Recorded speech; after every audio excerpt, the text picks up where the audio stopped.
وإذ قال ربك للملائكة إني جاعل في الأرض خليفة قالوا أتجعل فيها من يفسد فيها ويسفك الدماء ونحن نسبح بحمدك ونقدس لك قال إني أعلم ما لا تعلمون وعلم آدم الأسماء كلها ثم عرضهم على الملائكة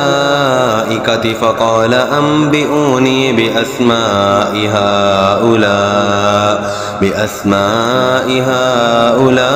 إن كنتم صادقين قالوا سبحانك لا علم لنا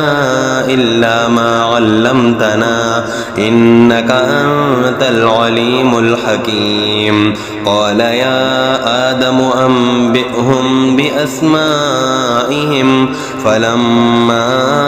أنبأهم بأسمائهم قال ألم أقل لكم إني أعلم غيب السماوات والأرض وأعلم ما تبدون وما كنتم تكتمون وإذ قلنا للملائكة اسجدوا لآدم فسجدوا إلا إبليس أبى واستكبر وكان من الكافرين وقلنا يا آدم اسكن أنت وزوجك الجنة وكلا منها رغدا حيث شئتما ولا تقربا هذه الشجرة فتكونا من الظالمين فأزلهما الشيطان عنها فأخرجهما مما كانا فيه وقلنا اهبطوا بعضكم لبعض عدو ولكم في الأرض مستقر ومتاع إلى حين فتلقى آدم من ربه كلمات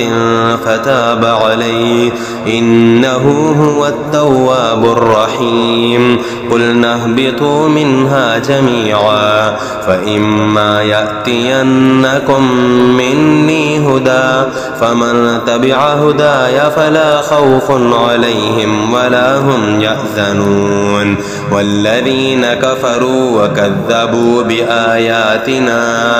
أولئك أصحاب النار هم فيها خالدون.